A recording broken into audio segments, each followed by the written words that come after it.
The morning sun rose over the endless blue of the Pacific, calm and quiet, as if unaware of the storm about to unfold. To the east, the American fleet was already on the move, massive carriers cutting through the waves, loaded with aircraft that would soon change history. To the west, in the islands of the Marianas, Japanese pilots prepared for what they believed could be their moment of redemption. For years, Japan's empire had ruled the skies of Asia and the Pacific. Its Zero fighter was once unmatched, fast, agile, deadly. The men who flew them were considered the best in the world, warriors of the sky, bound by honor and loyalty to the emperor. But by mid-1944, that world was fading fast.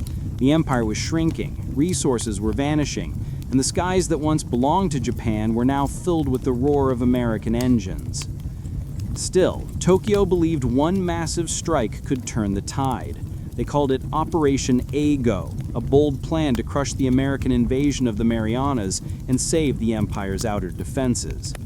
Hundreds of planes were gathered from across the Pacific. Zeros, torpedo bombers, and dive bombers, all launched from Japan's once mighty carrier fleet. On paper, it looked impressive. In reality, it was a gamble born of desperation. Because the pilots now flying those planes were not the same men who once conquered the Pacific. Most were teenagers with barely 100 hours of training. Many had never even taken off from a carrier before. Japan had lost thousands of its best aviators in earlier battles, Coral Sea, Midway, Guadalcanal. Each loss had drained the soul of its air force.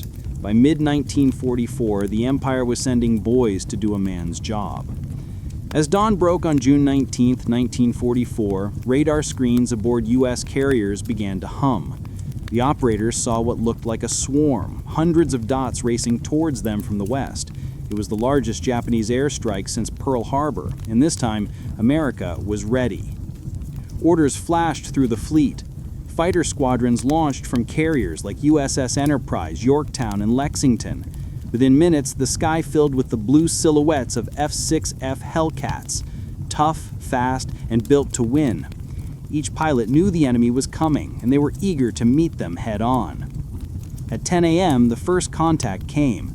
American radar vectors guided the Hellcats straight into the path of the approaching Japanese formation. The sun glared off wings and canopies as both sides sighted each other. Then, like thunder breaking the silence, the battle began. Explosions tore through the sky. Tracer rounds arced across the clouds. Engines screamed as planes twisted, rolled, and dove in desperate dogfights 5 miles above the ocean. For American pilots, years of training and technology now paid off. Their planes had thicker armor, better guns, and radio coordination that allowed them to fight as one. The Japanese, by contrast, were scattered and confused, flying outdated tactics that no longer worked against radar-guided defense. One Hellcat pilot later said, "It wasn't a dogfight, it was target practice." He wasn't boasting, he was horrified. Because within just the first 2 hours, nearly half the attacking Japanese planes had been shot down. Flames streaked across the clouds as burning aircraft fell toward the sea. Many Japanese pilots never even saw the ships they were supposed to attack. Those who broke through faced a wall of anti-aircraft fire. Shells burst in midair, scattering shrapnel like deadly rain. Bombers disintegrated before they could release their payloads. Of nearly 400 planes launched that morning, fewer than 50 would ever return to their carriers. The rest were gone, vanished into the waves or lost in the burning sky. Below, on board Japan's carriers, silence spread. Flight decks that had once echoed with the rhythm of takeoff and landing were now empty. Smoke drifted across the sea. Commanders watched helplessly as the reality sunk in. Japan's air arm had been shattered in a single day. In Tokyo, reports came in slowly, coded and cautious. At first, the Imperial Navy claimed success, but the truth could not be hidden long. Entire squadrons had disappeared. Pilots who had sworn never to fail had vanished without a trace. It was a humiliation too deep to measure.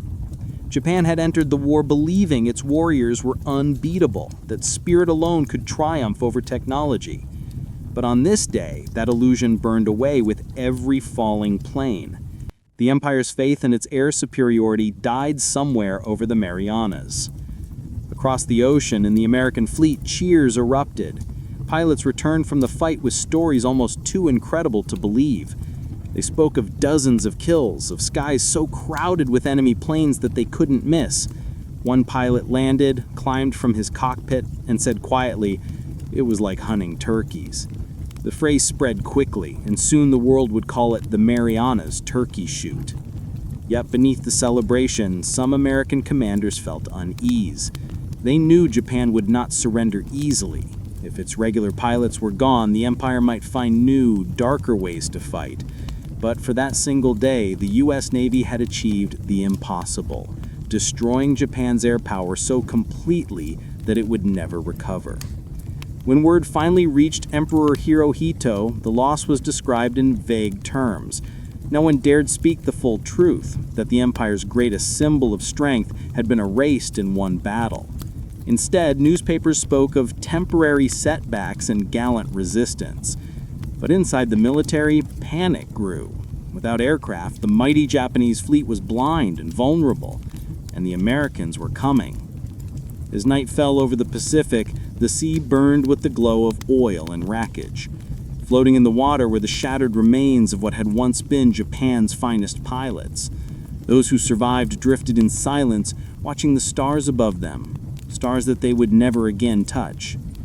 For Japan, June 19, 1944, marked more than just a defeat. It marked the death of an era, the moment the Empire realized that courage alone could not stop a nation powered by industry and innovation. 400 planes had vanished, but what truly disappeared that day was hope. Still, in the ashes of that defeat, something darker began to grow. A new idea was whispered in military halls and secret meetings. If conventional pilots could not win, perhaps those willing to die could. The next chapter of Japan's air war would not be about strategy or skill. It would be about sacrifice. The news of the disaster reached Tokyo slowly. Fragmented reports, coded messages, and rumors whispered among officers. By the time the truth surfaced, it was undeniable. 400 aircraft were gone. Japan's proud naval air arm, once feared across the Pacific, was shattered beyond repair. Admiral Somu Toyoda, commander of the combined fleet, read the final combat report in silence. The numbers were so catastrophic that even he, a man of calm discipline, could barely speak. Years of training, the nation's finest aircraft, and the last reserves of Japan's aviation fuel wiped out in a single day. The Battle of the Philippine Sea was supposed to save the empire. Instead, it revealed a painful truth. Japan could no longer compete with American power. The industrial strength of the United States was overwhelming. Every plane Japan lost, America could replace tenfold. Every pilot Japan mourned, America trained dozens more. For the first time, Japan's leaders began to understand the war was slipping beyond their control. Yet surrender was unthinkable. The word itself was forbidden. To die for the emperor was the highest honor. To live in defeat was shame beyond redemption. So instead of turning back, Japan's high command made a fateful decision. If they could not match America's power, they would fight with something else: sacrifice. Inside secret military meetings, discussions began about a new kind of warfare, a form of attack that would not rely on experience, fuel, or even survival. An attack that would turn the body of a pilot into the weapon itself. The idea was not entirely new. In earlier naval battles, desperate pilots had occasionally crashed their damaged planes into enemy ships when escape was impossible. But now it would become organized. It would become official. It would become kamikaze. The word means divine wind. It came from an ancient legend, the storm that, centuries ago, destroyed a Mongol invasion fleet and saved Japan from conquest. Now, Japan's leaders hoped for another divine wind, only this time it would be man-made. In September 1944, Just 3 months after the loss of the 400 planes, Vice Admiral Takejiro Onishi formed the first Special Attack Force. His words to the young pilots were simple: "In order to protect our nation, we must be prepared to die. There is no other way." The volunteers came quickly. Some were true believers, young men raised to worship the emperor as a living god.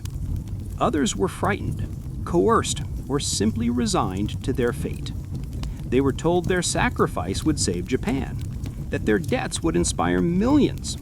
Most were barely 20 years old. They were given a brief ceremony, a cup of sake, and a headband with the rising sun. Then they climbed into old, lightly armored planes packed with explosives and fuel. Their mission was simple: crash directly into enemy ships and die with honor. As the first kamikaze planes took off from the Philippines in late 1944, American sailors were stunned by what they saw. At first, they thought the enemy pilots were out of control. Then they realized these planes were aiming directly at them on purpose. The impact was horrifying. A single kamikaze could pierce the deck of a carrier, ignite fires, and kill dozens in seconds. In November 1944 alone, kamikaze attacks sank or damaged over 60 American ships. The losses were shocking, not because of the number of planes, but because of the intensity of the attacks. It was clear these pilots weren't fighting to win, they were fighting to die. Back in Japan, the government glorified the kamikaze as heroes. Posters and newsreels showed smiling young men waving goodbye, surrounded by cherry blossoms symbolizing beauty and sacrifice. The truth was far darker. Many pilots cried before takeoff. Some wrote final letters to their mothers apologizing for dying so young. They didn't want to die, but their country demanded it. The kamikaze became a symbol of Japan's desperation. Each mission was both a statement of loyalty and a confession of hopelessness. The empire was running out of fuel, out of planes, out of pilots, and now out of time. Meanwhile, in the United States, the reaction was complex. American soldiers respected the courage of these pilots, but saw their attacks as madness. How could anyone believe that suicide could win a war? But to Japan's leaders, logic no longer mattered. Honor did. The psychological impact on American forces was immense. Every radar alert, every diving plane triggered fear. Sailors stood at their guns day and night, scanning the skies. Even when they shot down an attacker, the wreckage could still crash onto their decks. It was a new kind of terror. The war had become personal, intimate, and relentless. By early 1945, kamikaze tactics had become Japan's main weapon. Thousands of young men died in these suicide missions. Their targets included not just warships, but landing craft and supply convoys. But despite their sacrifice, the outcome never changed. For every ship hit, America built more. For every sailor lost, reinforcements arrived. The industrial engine of the United States could not be stopped by human sacrifice alone. Still, Japan refused to yield. The military government tightened control, censoring bad news and promising victory through faith. Civilians were told to prepare to fight to the death if the Americans invaded the home islands. Children practiced with bamboo spears. Entire villages dug trenches. The spirit of the kamikaze was spreading, not just in the sky, but across the nation itself. In March 1945, Tokyo burned under American bombs. Firestorms consumed neighborhoods. Millions were left homeless. Yet, the government spoke only of glory, not surrender. In April, Admiral Onishi stood before a group of new kamikaze volunteers and said quietly, "You are the chosen ones. The fate of Japan rests on your shoulders." Most of those young men would be dead within days. By the time the Battle of Okinawa began in April 1945, the kamikaze assault reached its peak. Over 1,900 suicide planes struck the American fleet. The attacks were ferocious, unending, and deadly. Ships burned, sailors died, but the fleet kept advancing. The cost for Japan was unimaginable. More than 4,000 kamikaze pilots perished in less than 3 months. The summer of 1945 arrived heavy with smoke and silence. For Japan, the war was no longer about victory. It was about survival. Cities across the empire lay in ruins. Tokyo, once a shining symbol of progress, was now a blackened skeleton. American bombers flew overhead with no opposition.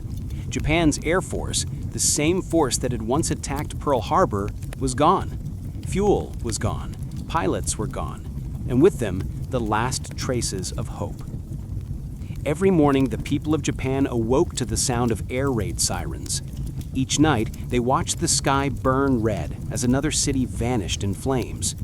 The fire bombings were relentless. In March 1945 alone, more than 100,000 civilians died in Tokyo in a single night of fire. The heat melted the streets. The rivers boiled. Families drowned trying to escape the flames. The government called it sacrifice, but to those on the ground, it was simply hell. Still, Japan's leaders refused to surrender. They believed that if they could make the cost of invasion high enough, America might offer peace on honorable terms. But America had already decided there would be no negotiation, only unconditional surrender. President Franklin D. Roosevelt had died in April 1945. His successor, Harry S. Truman, inherited not only the war, but also a terrible secret. A weapon so powerful, it could destroy an entire city in a single strike. It was called the atomic bomb. For years, scientists working in secret under the Manhattan Project had raced to harness the power of the atom. The result was beyond imagination, a device capable of releasing the energy of the sun. By July 1945, the first test was ready. In the desert of New Mexico, at a place called Trinity, the world's first nuclear explosion lit up the night sky. Witnesses described it as brighter than 1,000 suns. One scientist whispered, "Now I am become death, the destroyer of worlds." Just weeks later, the weapon was ready for war. American leaders faced a choice: invade Japan and risk millions of lives, or end the war instantly with unimaginable force. Truman chose the latter. At 8:15 a.m. on August 6, 1945, a single B-29 bomber named Enola Gay appeared over the Japanese city of Hiroshima. From its belly fell a small silvery bomb nicknamed Little Boy. 43 seconds later, the world changed forever. A blinding flash, a roaring wind faster than any storm, a mushroom cloud rising miles into the air. In an instant, 80,000 people were gone. Men, women, children, vaporized, burned, or crushed. The city itself vanished. Those who survived wandered through the ruins, their clothes burned away, their skin hanging in shreds. The sky turned black. Rain fell thick with ash. No one understood what had happened. Even Japan's leaders could not grasp it. They only knew that Hiroshima had been erased. 3 days later, on August 9th, another bomber took flight, this time toward Nagasaki. The target was partly obscured by clouds, but the bomb, Fat Man, found its mark. A second flash, another city gone, another 70,000 lives lost. In less than a week, 2 cities had been annihilated. Yet even then, parts of Japan's military still refused to surrender. They argued that dying was better than dishonor. But the emperor, who had remained silent throughout the war, could no longer stay quiet. On August 15, 1945, Emperor Hirohito spoke directly to his people for the first time in history. His voice, calm and sorrowful, echoed through radios across the nation. He told them the war must end, that continuing to fight would only lead to the annihilation of the Japanese race. For the first time, Japan surrendered. The empire that once dreamed of conquering Asia now lay in ashes. Cities destroyed, millions dead, soldiers scattered or starving. From the fiery skies of the Marianas to the nuclear wastelands of Hiroshima, the journey had come full circle. It began with 400 planes vanishing in one day and ended with 2 cities vanishing in one flash. For the American soldiers who had fought across the Pacific, the war's end brought both relief and reflection. They had faced an enemy unlike any other, fearless, disciplined, willing to die rather than surrender. The cost of victory had been enormous. In places like Iwo Jima and Okinawa, thousands of Americans had fallen. But they had won, and the war that began at Pearl Harbor was finally over. The world, however, would never be the same again. When American forces landed in Japan, they found a nation broken yet strangely calm. Children bowed politely to occupying soldiers. Civilians lined the streets, offering no resistance. The once feared Japanese army was gone. Its weapons surrendered, its officers silent. General Douglas MacArthur took command of the occupation, determined to rebuild Japan not as a conquered enemy, but as a partner for peace. Under American supervision, Japan transformed. The old military government was dissolved. A new constitution was written, one that renounced war forever. Factories once used to build bombers now produced radios, cars, and cameras. The spirit that once fueled conquest was redirected into creation. But for those who lived through it, the memories never faded. Hiroshima and Nagasaki became symbols of human suffering and of a warning that the world could never ignore. The ashes of those cities whispered a message that in the age of atomic power, war could no longer be victory, it could only be destruction. For Japan, the wounds went deeper than the ruins. Millions of families searched for missing loved ones. Entire generations were lost. Mothers waited for sons who never returned. Children grew up with empty chairs at dinner tables. The soldiers who had once shouted banzai on distant islands now returned as ghosts of themselves, broken, silent, and haunted by what they had seen. In the ruins of Hiroshima, a young girl named Sadako Sasaki folded paper cranes, one after another, hoping they would bring her healing from the radiation sickness that slowly consumed her. She folded more than 1,000 before her small hands could no longer move. Her cranes became a symbol of peace, a reminder that even in the darkest shadow, humanity could still hope. Across the Pacific in the United States, the victory brought pride but also guilt. Many Americans questioned whether the atomic bomb had been necessary. Could Japan have been forced to surrender through blockade or invasion instead? Or was the bomb the only way to end the nightmare quickly? Historians still debate those questions, but for the men who fought, the truth was simple. It ended the war, and it saved lives. The summer of 1945 began with silence, a heavy, fearful silence over Japan.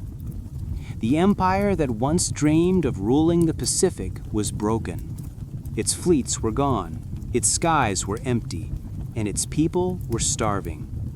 The once mighty Japanese war machine had turned into ruins. Cities lay in ashes.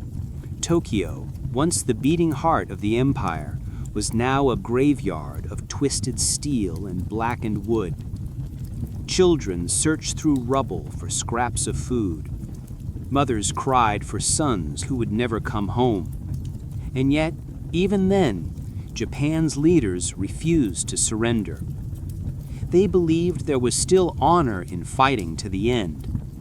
They believed a final battle on the home islands could force America to show mercy. But across the ocean, the United States had made a different decision. They had built a weapon unlike anything the world had ever seen. For months, American scientists worked in secrecy on a project called Manhattan. Its goal was simple but terrifying: to create a bomb that could end the war in a single strike. By July 1945, they succeeded. The atomic bomb had been born. President Harry S. Truman faced a choice that would shape history. An invasion of Japan could cost over 1 million American lives, but a single bomb dropped on a city could end the war instantly. It was a decision weighed in horror and necessity. On August 6, 1945, at exactly 8:15 a.m., an American B-29 bomber named Enola Gay appeared over the city of Hiroshima. Inside its belly was a bomb called Little Boy. As the plane released its deadly cargo, the pilot, Colonel Paul Tibbets, turned and flew away fast. Moments later, the sky became the color of the sun itself. In an instant, Hiroshima vanished beneath a blinding flash. A ball of fire hotter than the surface of the sun erupted over the city. The blast wave flattened everything within miles. People walking to work simply disappeared. Shadows burned into walls. Within seconds, over 70,000 lives were gone. The world had entered a new age, the age of nuclear fire. 3 days later, Japan still refused to surrender. So, on August 9, 1945, another B-29 boxcar took off carrying a second bomb, Fat Man. Its target was the city of Nagasaki. At 11:02 a.m., the bomb exploded. Another city vanished in smoke and fire. Tens of thousands more died. Those who survived would carry the scars for the rest of their lives. The emperor, who had once believed Japan was blessed by the divine, finally understood the war was over. No nation could fight against such power. On August 15, 1945, for the first time in history, the voice of Emperor Hirohito was heard on the radio. He spoke slowly, his tone filled with sorrow. He never used the word surrender. Instead, he said, "We must endure the unendurable." For the Japanese people, it was the sound of defeat and the beginning of peace. The empire that had once risen to dominate Asia now lay in ashes. But in those ashes, a new Japan would be born. After the surrender, American troops landed not as conquerors, but as rebuilders. General Douglas MacArthur, the supreme commander, arrived to oversee the occupation. He found a nation broken, millions homeless, industries destroyed, food supplies collapsing. But he also found something else: determination. The Japanese spirit, though wounded, was not destroyed. The same discipline that once fueled war was now turned toward rebuilding.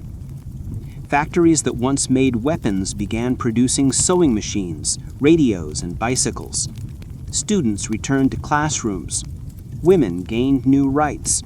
And for the first time, Japan's people began to taste democracy. In the years that followed, Japan rose faster than anyone believed possible.